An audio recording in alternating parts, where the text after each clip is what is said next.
Buenas noches, República Dominicana. Bienvenidos todos a una nueva entrega de Toque Final. Esta es la mejor forma de concluir una semana, abrir la nueva, lo mejor edificado posible sobre los acontecimientos más importantes del país y del mundo.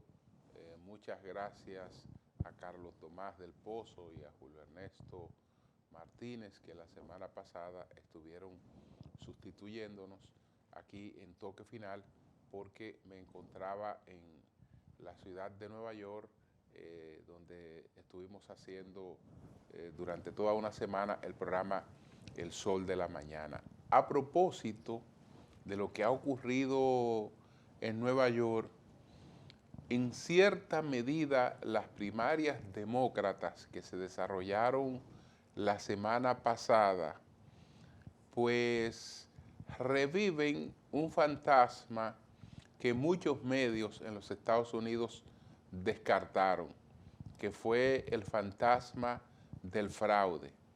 El New York Times, siempre que se refirió a los alegatos de Donald Trump sobre fraude, decía que eran a los alegatos no probados de fraude. Ahora el New York Times y otros medios han dado despliegue a una situación que se produjo en las primarias demócratas, donde aparecieron 130,000 votos que no podían contarse porque eran de boletas de prueba, es decir, que se intentó alterar el resultado colocando 130,000 votos falsos en los resultados de las primarias demócratas en Nueva York para los candidatos a la alcaldía y los candidatos a concejales. De manera que entonces hay la posibilidad de maniobras. Estas primarias la organiza, digamos, la entidad electoral, y fíjense lo que pasó, y todos los que compiten allí en las demócratas son demócratas. De manera que eso fue algo que es responsable de que eso ocurriera, tiene que haber sido uno o varios demócratas, porque las primarias también son simultáneas. Hubo primarias en el Partido Republicano y hubo primarias en el Partido Demócrata para la alcaldía de Nueva York. Hay una situación de mucha cercanía entre el candidato que quedó en primer lugar, Eric Adams, y entonces la candidata Catherine García. Pero Eric Adams sigue en la delantera. El que resulte electo en las primarias demócratas prácticamente es el próximo alcalde de la ciudad de Nueva York. Aquí hemos tenido otros temas, pero quiero empezar por el nuevo Código Penal que ya fue aprobado en la Cámara de Diputados, ahora está pendiente de aprobación en el Senado, y ahora para tratar de desacreditar y desmeritar esta aprobación por amplísima mayoría en la Cámara de Diputados de 128 votos versus 13 y 7 abstenciones, ahora se ha dicho que supuestamente este código autoriza, legaliza la discriminación en la República Dominicana por preferencias sexuales. Pero ¿quién ha dicho que eso es así? Sencillamente porque entre las especificaciones que hay sobre el tema de la discriminación no se dice explícitamente no discriminar por preferencias sexuales. Bueno, pero se mencionan, digamos, la cuestión del origen social, se menciona la raza, se menciona el sexo, se menciona la religión, se menciona la etnia. Por ninguna de esas cosas una persona puede ser discriminada, pero el mismo artículo, que es el 186, especifica que por ningún otro motivo. Entonces, ¿cómo un artículo que impide la discriminación por los motivos que cita, pero también incluye que por ningún otro motivo está autorizando a que a una persona se le discrimine por razones sexuales? ¿Quién ha dicho que eso se está estableciendo ahí? Pero siempre vivimos creando problemas que no existen. Fíjense que prohibimos el matrimonio infantil en la República Dominicana, donde no existe el matrimonio infantil. No existía, yo no conozco un solo caso de matrimonio infantil en la República Dominicana, pero lo prohibimos, una cosa que no existe. Ahora queremos inventarnos que supuestamente aquí se permite la discriminación, que no existe tampoco, porque no es verdad que aquí se discrimina a una persona en términos laborales y que por sus preferencias sexuales. Eso yo no creo que sea una incidencia importante, porque eso no es un problema nuestro, no es un problema nuestro. Y además, a nadie se le hace saber realmente las razones por las que un empleador decide no admitirte. Una persona lleva un currículum a una empresa para que se le evalúe y otras llevan lo mismo y se va a escoger uno, pero a los que no se escojan nadie le dice nunca, mira, no te escogimos por esto o por aquello. Es decir que eso realmente es desmeritar, porque ya se sabe que hay una decisión de pasarlo sin las tres causales. ¿Por qué? Porque hay una serie de tipos penales sobre situaciones que al momento del código que está vigente no existían, que ahora, como la del feminicidio, por ejemplo, como la del cúmulo de pena, como la de las adulteraciones de productos, como estos que han provocado la muerte por adulteraciones de bebida, que esta iniciativa, que es el código, las incluye. Yo espero que tengamos un nuevo código penal, que el Senado lo apruebe y que ese se convierta en ley y que nos dejemos por ahora de tonterías. Y cuando digo tontería no me refiero a lo de las causales. Me refiero a este alegato de que supuestamente estamos autorizando discriminación, ni por razones sexuales, ni por ninguna otra razón, porque lo especifica claramente ese artículo. Vamos a hacer una pausa, y entonces después vamos a presentar los argumentos en base a los cuales el gobierno decidió darle para adelante a una tercera dosis de la vacuna, pese a la oposición de la OPS y de las principales fuerzas opositoras del país y de muchos médicos especialistas que habían cuestionado esto de la tercera dosis, pero el gobierno consiguió el apoyo del colegio médico y de las sociedades especializadas y ha decidido darle para adelante a la vacunación, a la tercera dosis de la vacunación. Pero vamos primero a una pausa.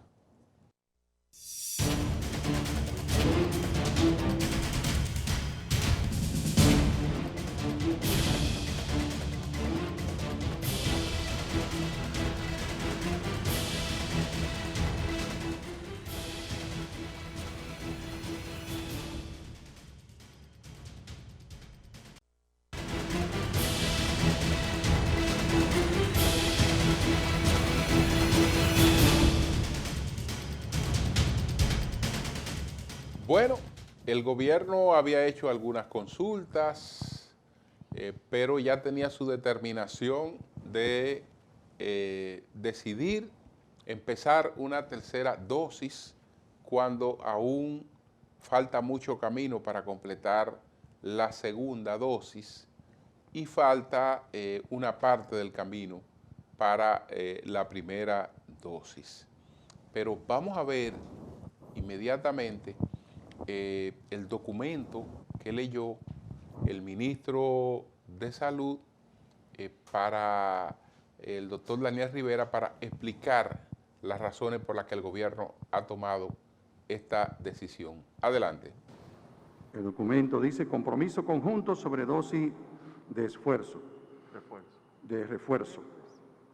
El gobierno, el Colegio Médico Dominicano y los representantes de las sociedades médicas especializadas en sección conjunta de trabajo celebrada en el Palacio Nacional el lunes 28 de junio para discutir la necesidad de aplicar de manera opcional una dosis de refuerzo con una vacuna diferente a todos los ciudadanos que hayan completado su esquema de primeras y segundas dosis. Acordaron lo siguiente. Número 1, que todos los participantes reconocemos la excelente implementación del Plan Nacional de Vacunación que nos mantiene como uno de los países con menor letalidad y con más personas vacunadas por cada 100 habitantes. Número 2, que el abastecimiento oportuno de la vacuna Sinovac permitió disminuir los contagios, el internamiento hospitalario y las muertes causadas por el SARS-CoV-2. Número 3, que hasta ahora una de las mejores acciones preventivas para proteger la salud de los dominicanos ante el surgimiento de nuevas variantes del COVID-19 es la aplicación de una dosis adicional de refuerzo que aumente la respuesta del sistema inmune contra un virus cambiante como el SARS-CoV-2. Número 4, que hallazgos iniciales de estudios en proceso indican que es posible optimizar la respuesta de la producción de anticuerpos neutralizantes contra el SARS-CoV-2 aplicando una dosis adicional y voluntaria de una vacuna diferente a las aplicadas en primeras y segundas dosis.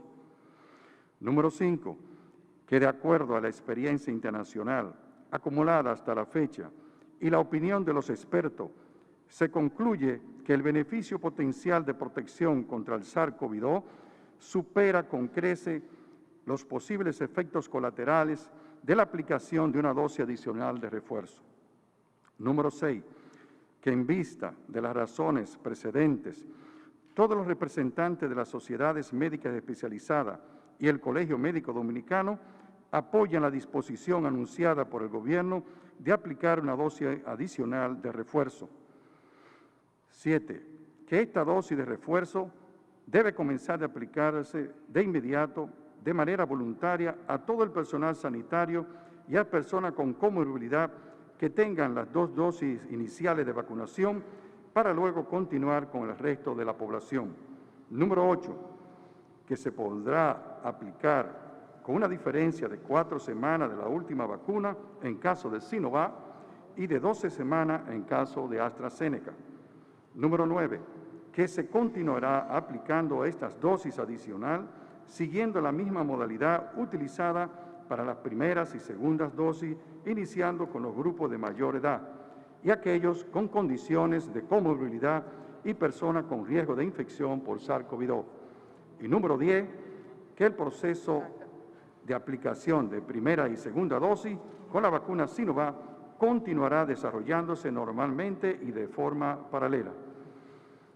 Y por estas razones, los abajo firmantes que ustedes verán en el documento suscriben la decisión oficial de iniciar de aplicación inmediata de dosis voluntaria de refuerzo en la República Dominicana.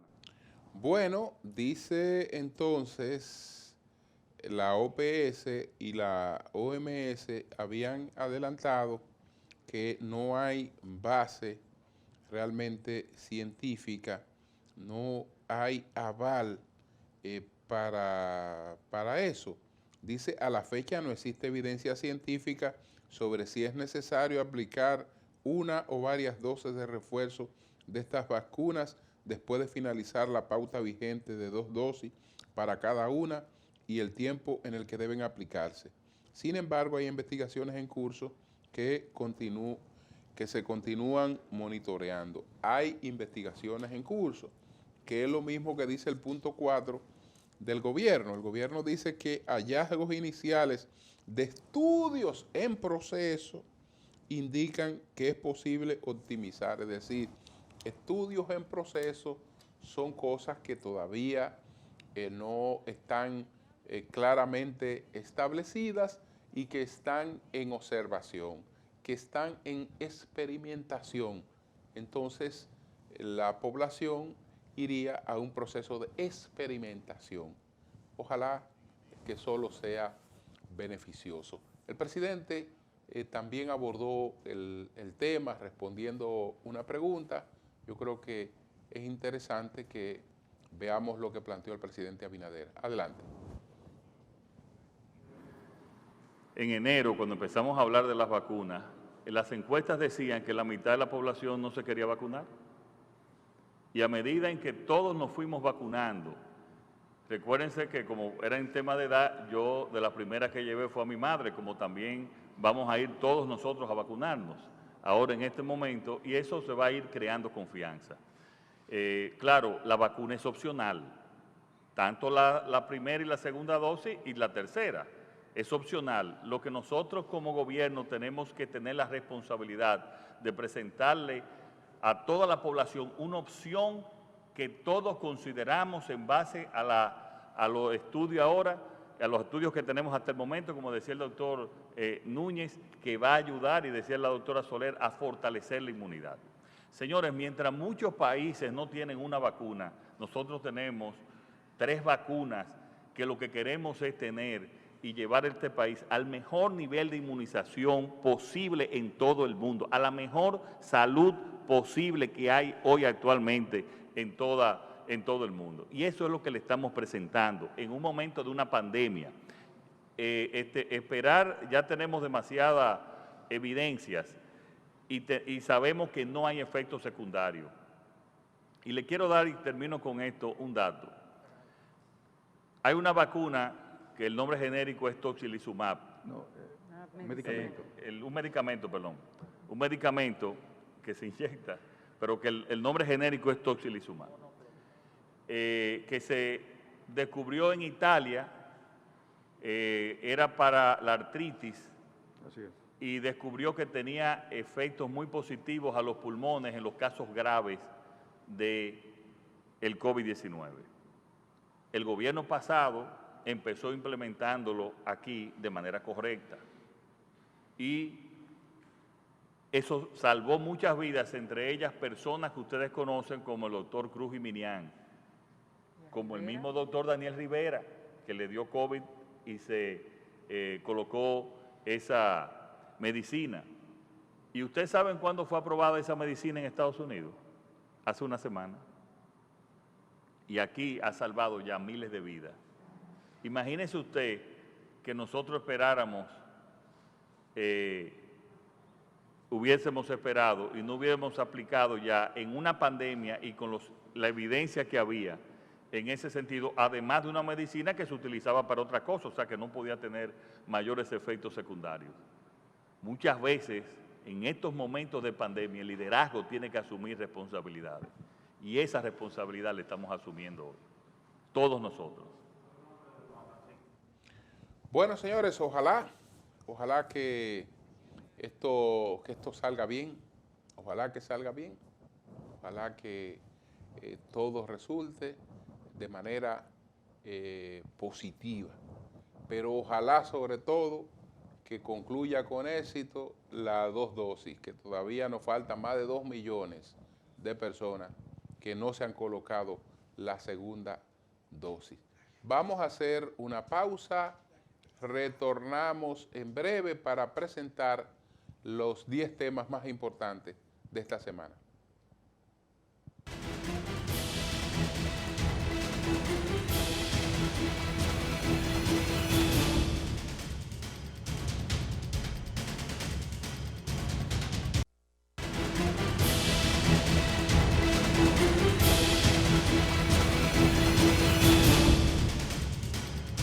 Bueno, señores, además de el anuncio de la tercera dosis y las explicaciones que dio el gobierno, ¿cuáles son los otros temas que están junto con esa información, como los 10 temas principales de esta semana. Adelante, vamos a presentarlo de inmediato.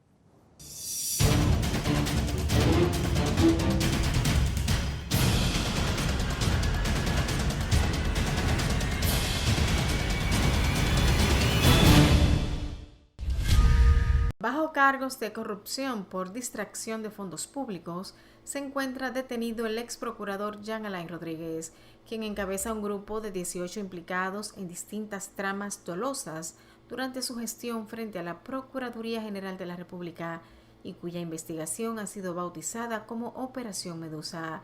El exfuncionario habría distraído de manera ilegal la suma de más de 34 millones de pesos a través de una alegada alteración de un contrato de acuerdo de custodia y ocupación de bien inmueble sobre una casa decomisada en 2008, en el caso por narcotráfico en contra de Quirino Ernesto Paulino Castillo. Asimismo, el Ministerio Público informó sobre el arresto por corrupción y otros delitos de Miguel José de Moya, quien se desempeñó como asesor de la Procuraduría General de la República durante la gestión de Jean Alain, como parte de la Operación Medusa. La Procuraduría Especializada de Persecución de la Corrupción Administrativa PETCA, con apoyo de la Dirección General de Persecución, arrestó además a Rafael Antonio Mercedes Marte, quien se desempeñó como encargado del Departamento de Contabilidad de la Procuraduría General.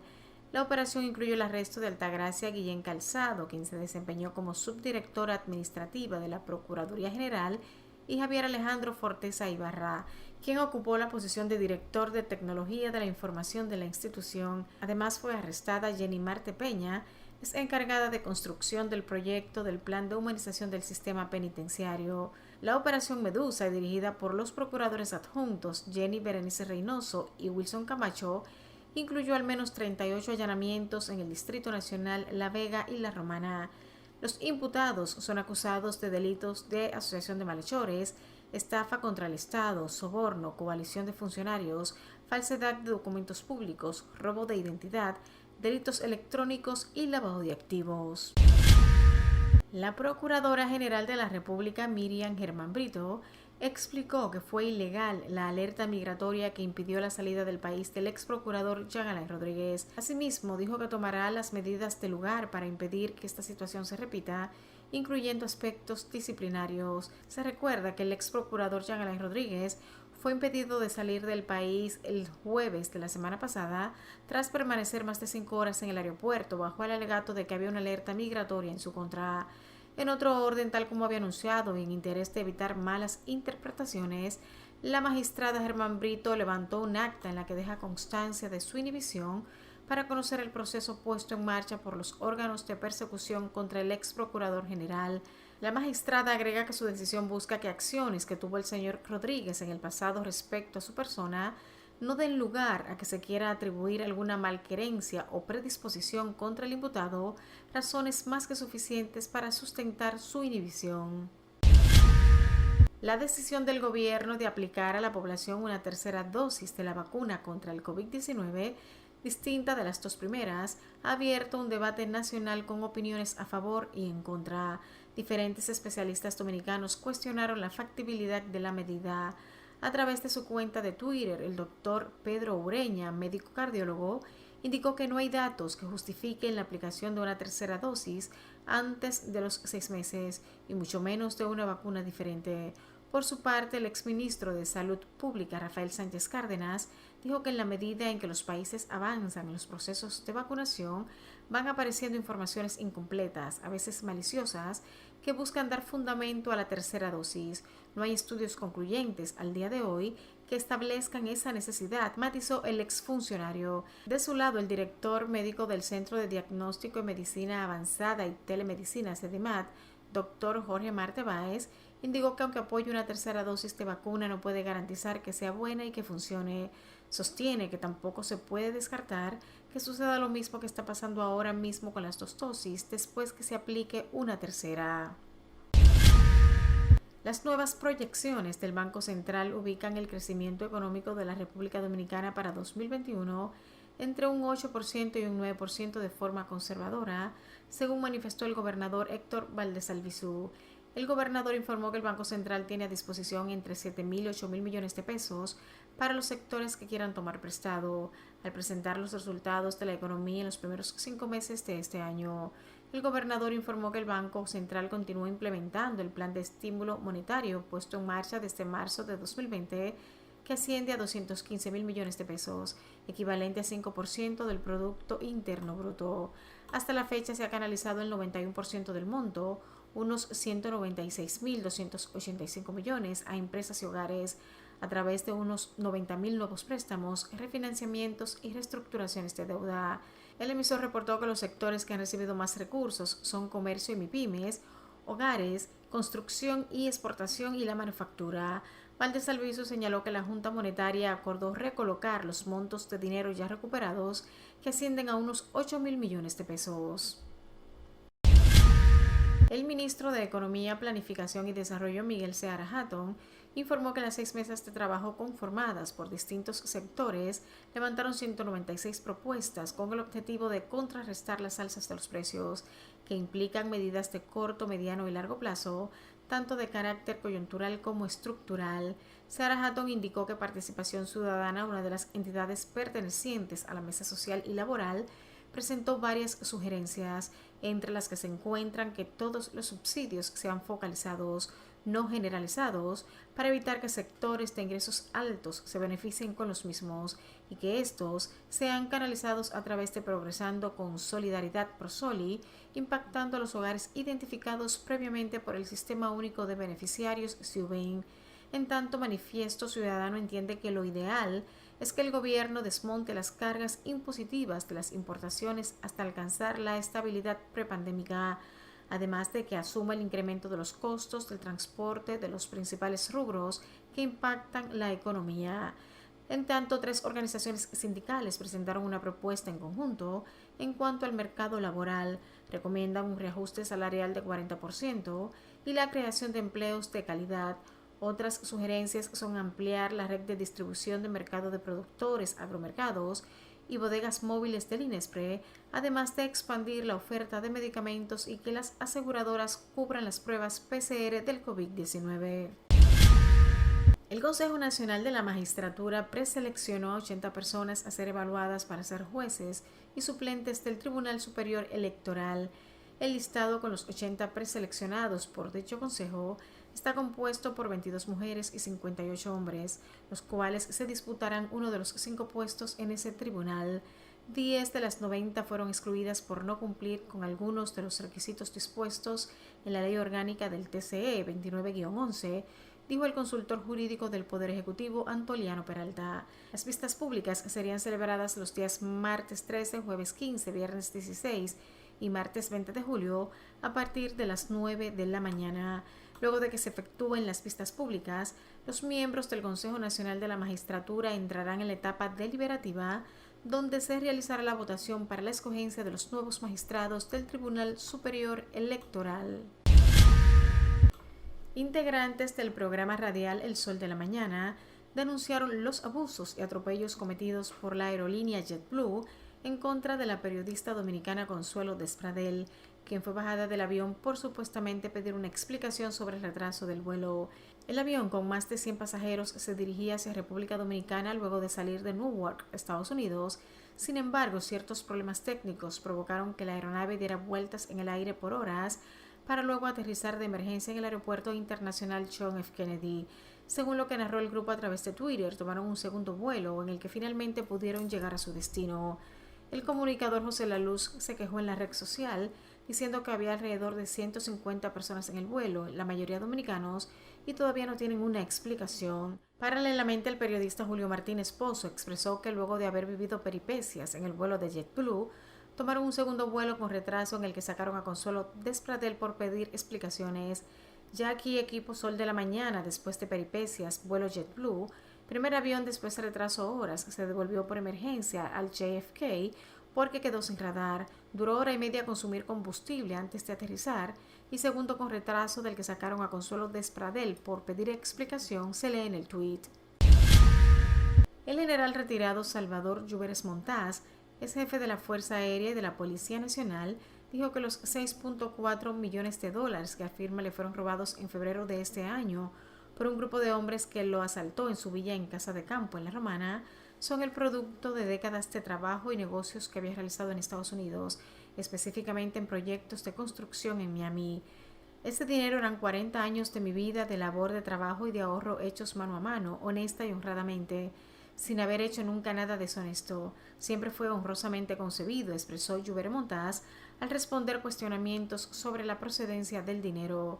Se recuerda que la noche del pasado 9 de febrero un grupo de hombres penetró la villa del ex general en La Romana, los cuales lo golpearon y cargaron con más de 6 millones de dólares, joyas, armas de fuego y otras pertenencias, según trascendió. Un total de 163 armas de fuego han sido entregadas de manera voluntaria en el sector Cristo Rey como parte del Plan Piloto de Seguridad Ciudadana Mi País Seguro. Los datos fueron ofrecidos por el ministro de Interior y Policía, Jesús Chu Vázquez, durante una rueda de prensa en el centro de acopio ubicado en el Club Los Cachorros de la referida localidad. Estas armas que hoy estamos presentando aquí le garantizamos al país que las mismas no volverán a las calles de la República Dominicana a provocar muertes, ni mucho menos serán utilizadas para cometer fechorías de ninguna índole, manifestó.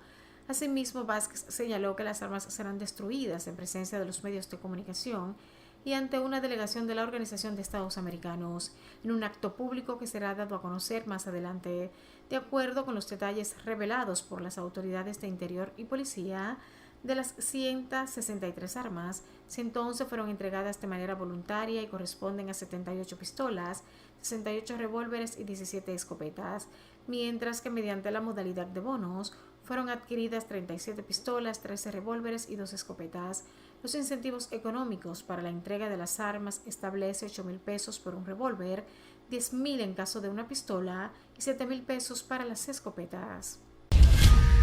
Finalmente, las entidades que investigan el atentado contra la aeronave en la que iba el presidente colombiano Iván Duque señalan una alianza entre las disidencias de las FARC, la guerrilla del ELN y bandas criminales como la posible causa del ataque. Además, publicaron 2 retratos hablados de los posibles autores materiales. Se sospecha que los individuos retratados utilizaron una AK-47 y un fusil 7.62 para disparar contra el helicóptero, según reportes de la policía. El presidente Duque se trasladaba el viernes 25 de junio en un helicóptero de la Fuerza Aérea Colombiana que realizaba el trayecto desde Sardinata, municipio del departamento del norte de Santander, hacia Cúcuta, capital del mismo departamento. El helicóptero recibió 6 disparos cuando se aproximaba a su aterrizaje en el aeropuerto de la ciudad de Cúcuta. Con el presidente viajaban Diego Molano, el ministro de Interior Daniel Palacios, el gobernador del departamento de norte de Santander Silvano Serrano y el alcalde de Cúcuta Jairo Yáñez. Todos salieron ilesos.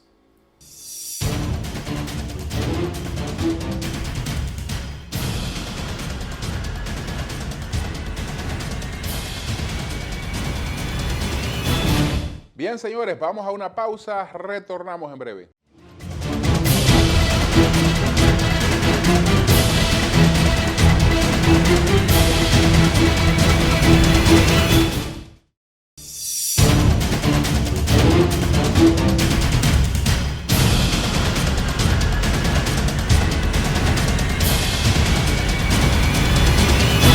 Bueno, señores, conocemos que el ex procurador Jean Alain Rodríguez pues intentó viajar la semana anterior y que en el primer vuelo hubo un desperfecto que hizo que los pasajeros desabordaran, y cuando intentaba tomar un segundo vuelo aparece un agente del DNI, del Departamento Nacional de Investigaciones, y le dice que él no puede viajar, pero esa fue una acción totalmente ilegal porque no había nada que le impidiera viajar. Y fíjense que es una acción que se coordina con una entidad del Poder Ejecutivo en una supuesta justicia independiente. Es el DNI que va a decirle al ex procurador que no puede viajar.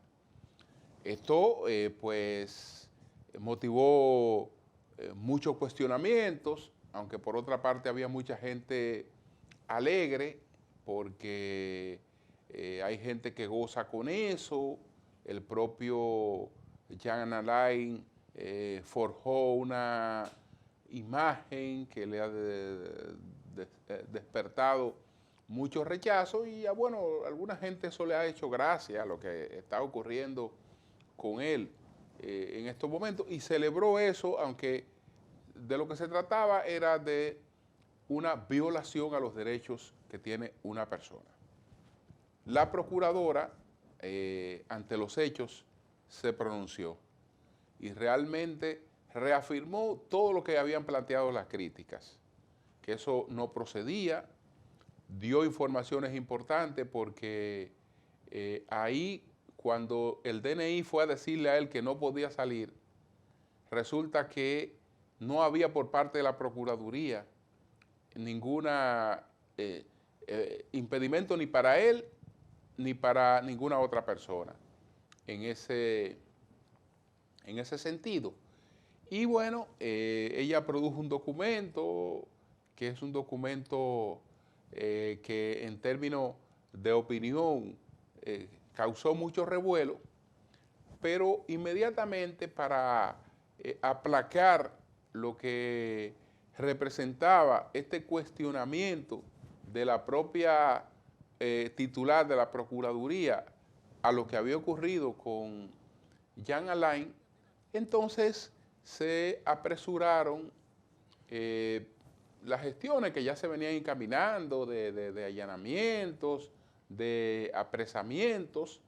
Él fue allanado, pero no fue apresado, sino que al día siguiente él fue a la Procuraduría, al PETCA, a ponerse a disposición y ahí lo apresaron para presentarle al conocimiento de medidas de coerción. Y entonces ahí está, junto con un equipo de las personas que formaban parte de la Procuraduría, del equipo, del staff, con el que en términos administrativos él dirigía la Procuraduría General de la República, que están acusados de un desfalco de unos 6.000 millones de pesos, porque cada vez que ustedes escuchan un expediente de corrupción, en los expedientes de corrupción del Ministerio Público, nadie está involucrado en un caso que no sea de miles de millones de pesos. Ellos no conocen estafas pequeñas, ellos conocen grandes estafas y este desfalco, este robo a fondos públicos sería de unos 6.000 millones, que probablemente está ahí todo el presupuesto manejado por la Procuraduría General de la República. Y entonces este grupo lo dilapidó, hizo lo que fuere y ahí eso es por lo menos lo que se alega, lo que se distribuye a los medios que reproducen estas acusaciones. Esto vulnera la imagen de esas personas que desde antes de ser sometidas ya a un proceso de investigación y de determinarse si después habrá razones o no para presentarle una acusación, pues ya de antemano llegan condenadas ante la opinión pública. Entonces este caso, al que yo he bautizado con el nombre de Seguir Trancando, se suma a los otros casos que tenemos con casos con este amplio despliegue, con nombres mercadológicos y con una serie de situaciones que evidencian que hay realmente un objetivo. Y lamentablemente creo que lo que queda más rezagado ahí, en el fondo de todo, es el objetivo que se pregona, que es el de la supuesta lucha contra la corrupción. Al presentar esta cantidad de casos en un ministerio público que tiene serios límites de recursos, que tiene serios límites de personal, pues lo que más se logra es el efecto mediático, pero la contundencia de los casos no puede manejarse usted teniendo esta cantidad de casos y casos supuestamente tan importantes, tan trascendentes. Las mismas personas encargadas de manejar esos casos. La prisión se ha convertido en la regla, no en una excepción. En un proceso de investigación no puede arrancar con la prisión de una persona, pero siempre se alega que pone en peligro la investigación y entonces lo que estamos observando son condenas previas. Y lo que se hace es deteriorar la democracia, deteriorar la calidad de gente que terminará aceptando participar de una función pública. Porque yo no sé si los familiares de quienes ahora están en posiciones públicas están tranquilos. No pueden estar tranquilos. No pueden estar tranquilos porque se tienen que estar viendo en el espejo de lo que les espera en el futuro. Si las cosas se llevan a cabo de esa forma. Entonces, eso es preocupante. Pero ya veremos qué pasa con este nuevo caso. Vamos a una pausa y a propósito, después vamos a presentar las 3 preguntas al doctor Marino El Sebí, que luego le hicimos las 3 preguntas sobre lo de la magistrada Miriam Germán, caso Jean Alain y estos casos. En breve.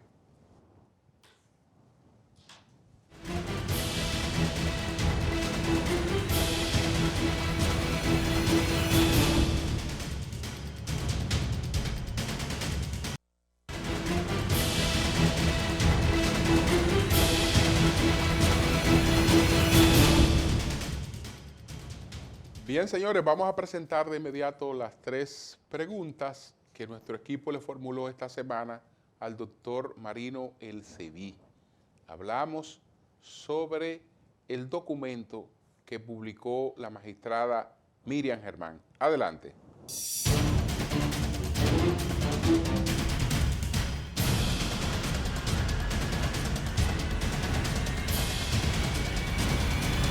¿Qué valoración le da al documento en el que la magistrada Miriam Germán considera contrario a la ley el impedimento de salida de la que fue objeto el ex procurador Jean Alain Rodríguez?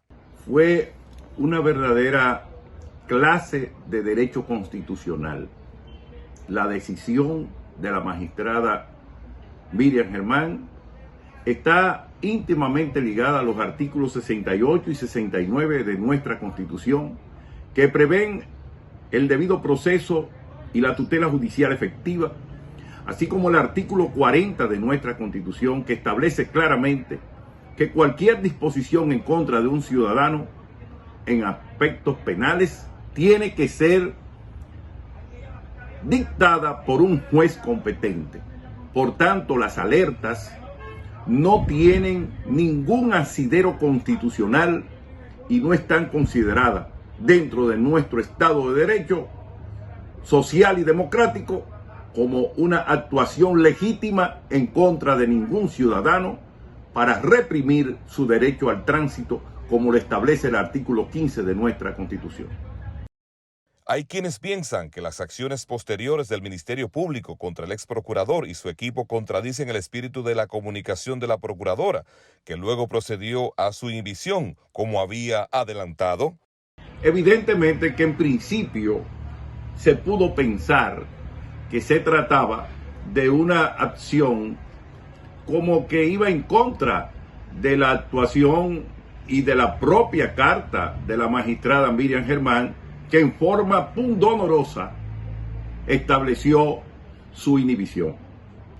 Realmente Esas actuaciones que han sido develadas revelan un verdadero complot en contra de la seguridad ciudadana.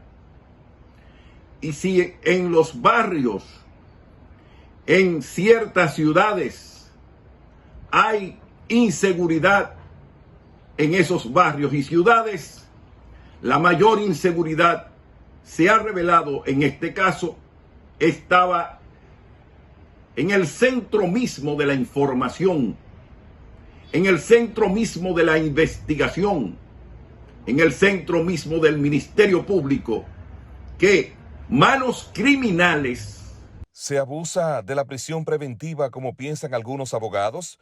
¿Actúan los jueces en estos casos presionados por la opinión pública o se sienten compelidos por la fuerza de opinión de los miembros del Ministerio Público?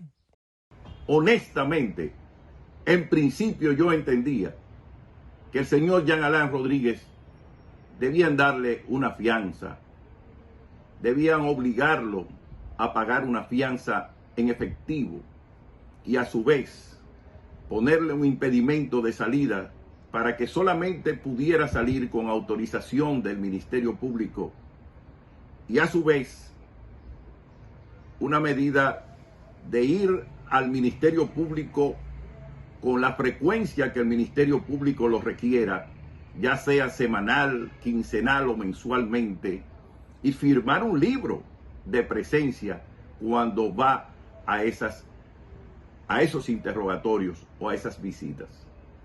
Pero ante la gravedad de este hecho, ante este crimen cibernético, con indicaciones tan claras y precisas de fechas, de comprobaciones tecnológicas que demuestran el intercrimen cometido en la Procuraduría General de la República, con esta verdadera asociación que constituye una coalición de funcionarios en el mejor nombre y dentro del buen derecho.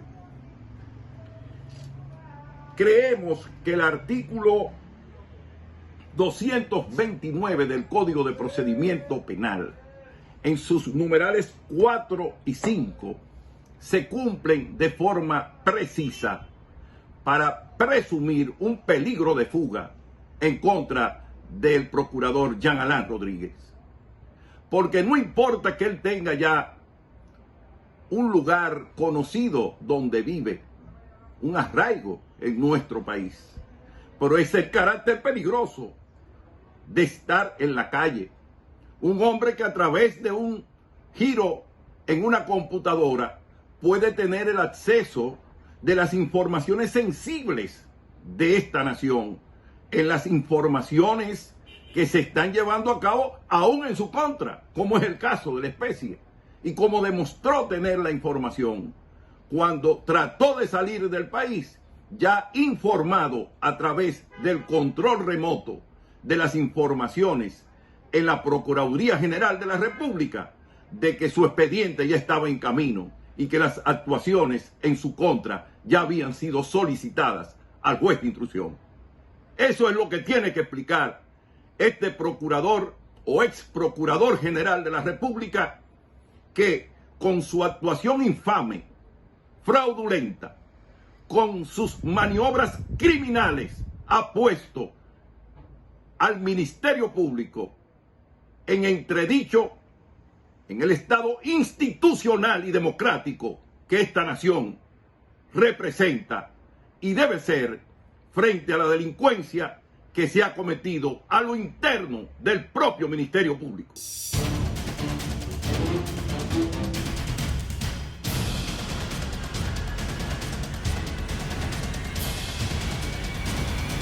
Bueno, señores, esta semana se conmemoró el 112 aniversario del natalicio del profesor Juan Bosch, que nació un 30 de junio del año de 1909. Ese día también es el día del maestro. Aquí hubo actividades, tanto en el Partido de Liberación Dominicana como en el Partido Fuerza del Pueblo, que son partidos que reivindican a Juan Bosch como su orientador fundamental. Juan Bosch fue el fundador del Partido de la Liberación Dominicana, fundador y líder del Partido de la Liberación Dominicana. Él está pues sepultado en el cementerio municipal de La Vega. Está sepultado el profesor Juan Bosch.